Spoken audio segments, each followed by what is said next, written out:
देखो ये अच्छा कदम है कि जो इस वक्त पंजाब में बहुत भारी नुकसान हुआ है, अप्रॉक्सीमेटली 50,000 करोड़ का नुकसान हुआ है। 6 लाख एकड़ खड़ी फसल वो खराब हो गई, बहुत सारा लाइफ स्टॉक मर गया, 56 ह्यूमन लॉस है, और जो घर हैं गरीबों के, तो इसमें किसी का भी आना वेलकम है पंजाब में। और पंजाब के लोगों ने बहुत ज़्यादा दम दिखाया है और आप खुद सेवा की है।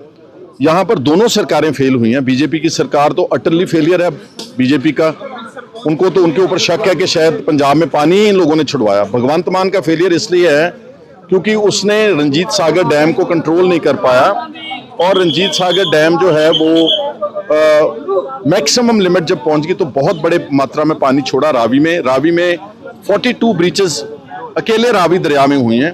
सो दोनों सरकारों का फेलियर है। हमने डिमांड किया है मेजर कॉम्पनसेशन, एक इंटरेस्ट और जो प्रिंसिपल अमाउंट है किसानों का उसकी मॉरेटोरियम लगनी चाहिए, 1 साल के लिए उनके कोई रिकवरी नहीं करनी चाहिए। 50,000 रुपया प्रति एकड़ उनको क्रॉप लॉस का मिलना चाहिए, 1 लाख रुपया जिनके लाइफ स्टॉक पशु मर गए हैं, और 2.5 लाख रुपया गरीबों के घरों का जो नुकसान हुआ है। जो मोदी साहब देकर गए हैं वो 1600 करोड़, वो एक मजाक है पंजाब के लोगों के साथ। और भगवंत मान ने तो अभी तक सिर्फ 71 करोड़ रुपए रिलीज किए हैं flood affected, whereas the loss is 50,000 crore. So you can imagine it's a gross utter failure of both central and the Aam Aadmi Party of Punjab. और जिन्ना पंजाब का नुकसान होया क्योंकि राहुल गांधी एक ਇਹੋ ਜਿਹਾ ਚਿਹਰਾ ਹੈਗੇ ਆ ਜਿਹੜੇ ਕਿ ਪੰਜਾਬ ਦੀ ਦਰਦ ਨੂੰ ਔਰ ਪੰਜਾਬ ਦੇ ਦਰਦ ਨੂੰ ਜਿਹੜਾ ਆ ਉਹ ਚੰਗੀ ਤਰ੍ਹਾਂ ਸਮਝਦੇ ਆ, ਔਰ ਉਹਨਾਂ ਲੋਕਾਂ ਦੇ ਵਿੱਚ ਹੀ ਜਾ ਰਹੇ ਆ ਜਿਨ੍ਹਾਂ ਲੋਕਾਂ ਦੇ ਨਾਲ ਬਹੁਤ ਵੱਡਾ ਜਿਹੜਾ ਇਹ ਇਸ ਸਮੇਂ ਦਾ ਕਿਤੇ ਨਾ ਕਿਤੇ ਸਮੱਸਿਆ ਹੈ। ਸਰ ਕਿਸ ਜਗ੍ਹਾ ਤੇ ਜਾ ਰਹੇ ਨੇ ਰਾਹੁਲ ਗਾਂਧੀ ਤੇ ਕਿਹਨਾਂ ਨੂੰ ਮਿਲਣਗੇ ਉੱਥੇ? ਇਹ ਦੀਨਾ ਨਗਰ ਜਾ ਰਹੇ ਆ, ਅਜਨਾਲੇ ਜਾ ਰਹੇ ਹੈਗੇ ਆ। ਸੋ ਉੱਥੇ ਪਹਿਲਾਂ ਗੁਰਦੁਆਰਾ ਸਾਹਿਬ ਮੱਥਾ ਵੀ ਟੇਕਣਾ ਹੈਗਾ, ਸੋ ਉਹਦੇ ਤੋਂ ਅੱਗੇ ਫਿਰ ਜਿਹੜਾ ਲੋਕਾਂ ਦੇ ਨਾਲ, ਜਿਹੜੇ ਕਿਸਾਨਾਂ ਦੇ ਨਾਲ, ਮਜ਼ਦੂਰਾਂ ਦੇ ਨਾਲ ਜਿੱਥੇ ਬਹੁਤ ਵੱਡਾ ਨੁਕਸਾਨ ਹੋਇਆ ਉੱਥੇ ਇਹ ਸਰ ਰਾਹੁਲ ਗਾਂਧੀ ਦੀ ਫੇਰੀ ਮੰਤਰੀ ਜੀ ਨੇ 16 ਕਰੋੜ ਰੁਪਏ ਦੀ ਰਾਹਤ ਪੰਜਾਬ ਨੂੰ ਦਿੱਤੀ ਹੈ, ਉਹ ਰਾਹਤ ਕੀ ਲੱਗਦਾ ਵੀ ਬਹੁਤ ਦੇਖੋ ਦੋਨੇ ਸਰਕਾਰਾਂ ਇੱਕ ਦੂਸਰੇ ਤੇ ਬਲੇਮ ਕਰਦੀਆਂ। ਜਿਹੜਾ SDRF ਫੰਡ ਹੈਗਾ ਉਹਦੇ ਵਿੱਚ 12,000 ਕਰੋੜ ਰੁਪਏ ਦੀ ਕੋਈ ਗੱਲ ਨਹੀਂ ਕਰ ਰਿਹਾ ਕਿ ਉਹ ਕਿੱਥੇ ਗਿਆ, ਉਹ ਕਿੱਥੇ ਵਰਤਿਆ ਕਿ ਨਹੀਂ ਵਰਤਿਆ। ਦੇਖੋ ਜਿਹੜੇ ਹੜ੍ਹ ਆਉਂਦੇ ਆ ਉਹਦੀ ਪਹਿਲਾਂ ਪ੍ਰੈਪਰੇਸ਼ਨ ਹੁੰਦੀ ਆ, ਪ੍ਰੈਪਰੇਸ਼ਨ ਦੀਆਂ ਮੀਟਿੰਗਸ ਜਿਹੜੀਆਂ ਉਹ ਜਨਵਰੀ, ਫਰਵਰੀ, ਮਾਰਚ 'ਚ ਹੁੰਦੀਆਂ। ਇਹ ਇੱਕ ਪੱਕੀ ਪ੍ਰਕਿਰਿਆ ਹੈਗੀ ਆ, ਔਰ ਉਹਦੇ ਤੋਂ ਬਾਅਦ ਜਦੋਂ ਇਹਨਾਂ ਨੇ ਮੀਟਿੰਗ ਹੀ 1 ਜੂਨ ਦੇ ਮਿਡ 'ਚ ਕੀਤੀ, ਔਰ ਇਹਨਾਂ ਨੂੰ ਬਿਲਕੁਲ ਪਤਾ ਨਹੀਂ ਹੈ ਕਿ ਅਸੀਂ ਇਹਨੂੰ ਕਿੱਦਾਂ ਹੈਂਡਲ ਕਰਨਾ, ਕਿਉਂਕਿ ਆਪਾਂ ਸਾਰੇ ਸਮਝ ਸਕਦੇ ਹਾਂ ਜਿਹੜੇ ਹੜ੍ਹ ਹੈ, ਜੇ ਪਾਣੀ ਆਉਂਦਾ ਕਿਤੇ ਬੰਦੇ ਥੋੜ੍ਹੀ ਮੋਰੇ ਖੜੇ ਕਰਕੇ ਪਾਣੀ ਰੋਕਿਆ ਜਾ ਸਕਦਾ, ਉਹਦੇ ਲਈ ਪ੍ਰੋਪਰ ਪ੍ਰੈਪਰੇਸ਼ਨ ਹੁੰਦੀ ਆ। ਪਰ ਅਨਫੋਰਚੂਨੇਟਲੀ ਇਹਨਾਂ ਦਾ ਜਿਹੜਾ ਮਿਨਿਸਟਰ ਹੈ ਵਰਿੰਦਰ ਗੋਇਲ, ਉਹਨੇ on the floor of the house ਇਹ ਗੱਲ ਐਡਮਿਟ ਕੀਤੀ ਕਿ ਸਾਡੀਆਂ ਪੂਰੀਆਂ ਤਿਆਰੀਆਂ, ਪਹਿਲੀ ਗੱਲ ਤਾਂ ਹੜ੍ਹ ਆਉਂਦੇ ਨਹੀਂ, ਜੇ ਆਉਣਗੇ ਤਾਂ ਅਸੀਂ ਬਿਲਕੁਲ ਤਿਆਰ ਪਰ ਤਿਆਰ ਆ। ਤੁਹਾਨੂੰ ਕਿਤੇ ਦਿਖੇ ਹੋਣ ਸਰਕਾਰ ਦੇ ਨੁਮਾਇੰਦੇ ਜਾਂ ਸਰਕਾਰ ਕੰਮ ਕਰਦੀ, ਔਰ ਮੈਂ ਨਹੀਂ ਸਮਝਦਾ ਕਿ ਇਹ ਜਿਹੜੇ ਲੋਕ ਮੈਂ ਕਹਿੰਦਾ ਕਿ ਜਿਹੜੇ ਹੜ੍ਹ ਪੀੜਤ ਹੈ ਉਹਨਾਂ ਦੇ ਕੋਲ ਜਾਣਾ ਚਾਹੀਦਾ। ਮੈਨੂੰ ਲੱਗਦਾ ਪੰਜਾਬੀ ਤਾਂ ਆਪਣੇ ਆਪ 'ਚ ਹੀ ਇੰਨੇ ਫਰਾਕ ਦੇ ਲਿਆ ਕਿ ਲੰਗਰ ਲਾਉਣਾ ਜਾਂ ਹੋਰ ਚੀਜ਼ਾਂ ਜਿਹੜੀਆਂ ਮੁਹੱਈਆ ਕਰਾਉਣੀਆਂ ਉਹ ਸਾਰਾ ਕੁਝ ਕਰਦੇ ਆ। ਅੱਛਾ, ਮੈਂ ਕਈ ਦੇਖਦਾ ਸਰਕਾਰ ਦੇ ਮੰਤਰੀ ਬੋਰੇ ਚੱਕੀ ਫਿਰਦੇ ਆ, ਕੋਈ DC ਪਾਣੀ ਦੀਆਂ ਬੋਤਲਾਂ ਚੱਕੀ ਫਿਰਦਾ। ਵੀ ਪਹਿਲਾਂ ਮਾਈਨਿੰਗ ਜਿਹੜੀ ਹੋ ਰਹੀ ਸੀ ਉਹ ਤੁਹਾਨੂੰ ਦਿਖ ਨਹੀਂ ਰਹੀ ਸੀ, ਪਹਿਲਾਂ ਪ੍ਰੈਪਰੇਸ਼ਨ ਕਿਸੇ ਨੇ ਕੀਤੀ ਨਹੀਂ। ਇਹ ਤਾਂ ਪੰਜਾਬੀ ਪਤਾ ਨਹੀਂ ਕੀ ਸੋਚਣ ਲੱਗ ਪੈਂਦੇ ਆ ਕਿ ਹਾਂ ਵੀ ਸ਼ਾਇਦ ਕੋਈ 4 ਪਾਣੀ ਦੀਆਂ ਬੋਤਲਾਂ ਦਿਖਾ ਕੇ ਤਾਂ ਅਸੀਂ ਪਤਾ ਨਹੀਂ ਕੀ ਇਹ ਸਾਨੂੰ ਬੂਤੀ ਦੇ ਰਹੇ ਆ, ਪਰ ਅਸਲੀ ਪ੍ਰੈਪਰੇਸ਼ਨ ਜਿਹੜੀ ਆ ਉਹਦੀ ਪਹਿਲਾਂ ਆ, ਜਾਂ ਹੁਣ ਬਾਅਦ ਵਿੱਚ ਜਦੋਂ ਉਹਨਾਂ ਨੂੰ ਜ਼ਰੂਰਤ ਪੈਣੀ ਆ ਮੁੜ ਵਸੇਵੇ ਲਈ, ਰੀਹੈਬ ਲਈ। ਮੁੜ ਕੇ ਕਿਸੇ ਨੇ ਨਾ ਪਹਿਲਾਂ ਕੋਈ ਆਇਆ ਨਾ ਕਿਸੇ ਨੇ ਮੁੜ ਕੇ ਆਉਣਾ। ਮੇਰੀ ਸਾਰਿਆਂ ਨੂੰ ਅਪੀਲ ਵੀ ਆ ਤੁਹਾਡੇ ਦੁਆਰਾ ਕਿ ਜਿੰਨੀ એનર્ਜੀ ਹੈਗੀ ਆ ਉਹਨੂੰ ਥੋੜ੍ਹਾ ਜਿਹਾ ਹੋਲਡ ਕਰ ਲਓ, ਇਹਨਾਂ ਨੂੰ ਬਹੁਤ ਰਾਸ਼ਨ ਦੇ ਉੱਤੇ ਵੇਸਟ ਨਾ ਕਰੀਏ। ਆਪਾਂ ਇਹਨਾਂ ਲੋਕਾਂ ਦੀ ਮਦਦ ਕਰੀਏ ਜਿਨ੍ਹਾਂ ਦੇ ਘਰ ਚਲੇ ਗਏ, ਜਿਨ੍ਹਾਂ ਦੇ ਕੋਲ ਕੋਈ ਕੱਪੜਾ ਨਹੀਂ, ਜਿਨ੍ਹਾਂ ਦੇ ਡੰਗਰ ਮਾਲ ਚਲੇ ਗਿਆ, ਤੇ ਜਿਹੜੇ ਬੇਸਿਕਲੀ ਜਿਨ੍ਹਾਂ ਦੀਆਂ ਥੋੜੀਆਂ ਜ਼ਮੀਨਾਂ ਵੀ ਸੀਗੀਆਂ ਉਹਨਾਂ ਉੱਤੇ ਵੀ ਕਈ ਫੁੱਟ ਜਿਹੜੀ ਮਿੱਟੀ ਚੜ੍ਹੀ। ਜਿਹੜੇ ਵਰਿੰਦਰ ਗੋਇਲ ਜੀ ਸਿੰਚਾਈ ਮੰਤਰੀ ਨੇ ਸਰ, 3.5 ਸਾਲ ਦੇ ਅੰਦਰ ਸਰਕਾਰ ਦੇ ਵੱਲੋਂ 3 ਤੋਂ 4 ਮੰਤਰੀ ਸਰ ਬਦਲੇ ਕੇ, ਲੱਗਦਾ ਕਿ ਇੱਥੇ ਵੀ ਇਹਨਾਂ ਦੀ ਗਲਤੀ ਹੈ। ਯਾਰ ਇਹ ਮੰਤਰੀ ਅੱਜ ਤੱਕ ਤਾਂ ਸਾਨੂੰ ਹੈ ਪਤਾ ਹੀ ਨਹੀਂ ਪਿਆ ਹੈ ਮੰਤਰੀ ਕੌਣ ਹੈ। ਰਾਦਰ ਇਸ ਸੂਬੇ ਦਾ ਮੁੱਖ ਮੰਤਰੀ ਹੈ ਨਹੀਂਗਾ।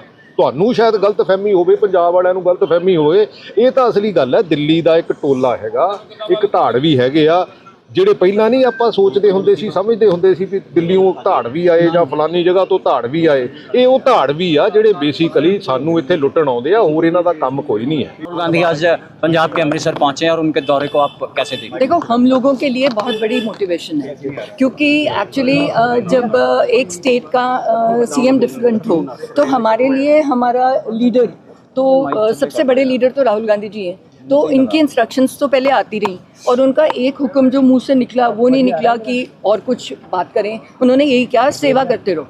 So that means he knows कि सेवा करो और सेवा करते रहो। So that is a very positive thing. तो I think ground level पे जो हम काम कर रहे हैं, it is being it will motivate the rest of the people who are sitting at home, कि जिनको लगता है कि वो इफेक्ट नहीं होए, कि वो घर बैठ के आराम से एंजॉय चिल कर रहे हैं, पार्टीज कर रहे हैं। भाई this is not the time to party.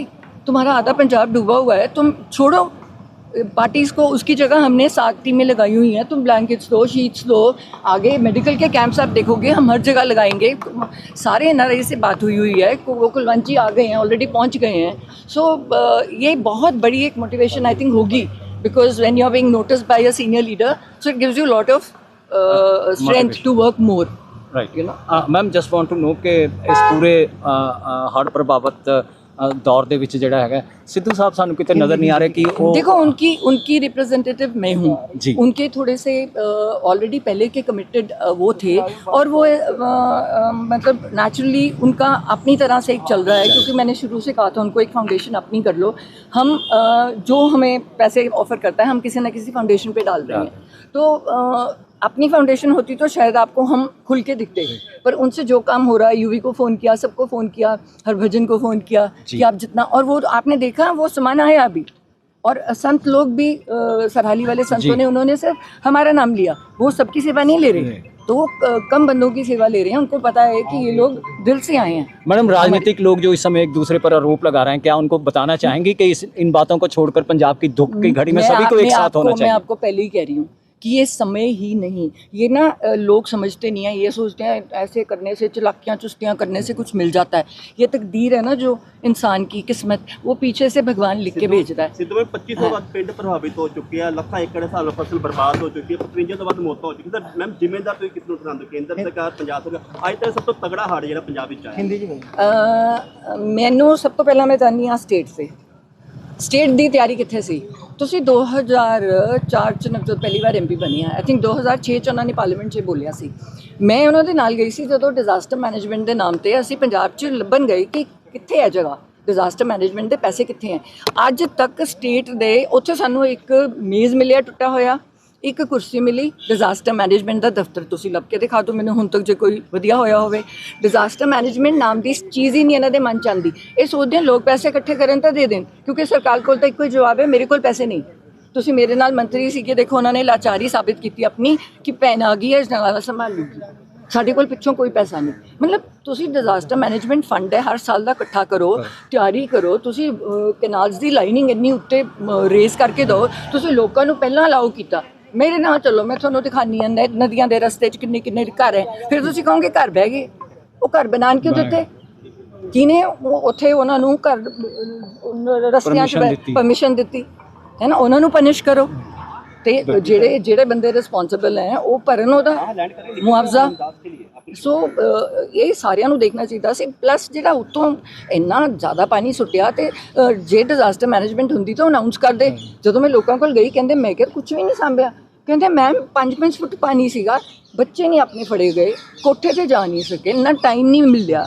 ਮਤਲਬ ਡਿਜ਼ਾਸਟਰ ਮੈਨੇਜਮੈਂਟ ਹੁੰਦੀ ਹੈ ਵੀ ਤੁਸੀਂ ਪਹਿਲਾਂ ਤੂੰ ਜਾਂਦੇ ਹੋ, ਕਿਉਂਕਿ ਮੈਂ ਗਈ ਹਾਂ ਬਿਲਕੁਲ ਬਾਰਡਰ 'ਤੇ ਜਿੱਥੋਂ ਪੰਜਾਬ ਇਫੈਕਟ ਹੋਣਾ ਸ਼ੁਰੂ ਹੋਇਆ, ਤੇ ਉੱਥੇ ਲੋਕਾਂ ਦੇ 5-5 ਕਿੱਲੇ ਰੁੜ ਹੀ ਗਏ ਪਾਣੀ 'ਚ। ਉਹ ਕਿੱਥੋਂ ਮੁਆਵਜ਼ਾ ਲੈਣਗੇ? ਉਹਨਾਂ ਕੋਲ ਕੌਣ ਪਹੁੰਚੂਗਾ?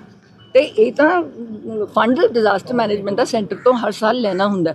ਜਿਵੇਂ ਫਾਇਰ ਦਾ ਨਹੀਂ ਸੀ 900 ਕਰੋੜ ਇਹਨਾਂ ਨੇ ਲਿੱਤਾ, ਆਪਾਂ ਇੱਕ ਵਾਰ ਚਲਾਏ, ਚਲੋ ਠੀਕ ਹੈ ਨਾ। ਸੋ ਇਹ ਚੀਜ਼ਾਂ ਸੈਂਟਰ ਆਪਣੀ ਪਾਕਟਸ 'ਚ ਦਿੰਦਾ।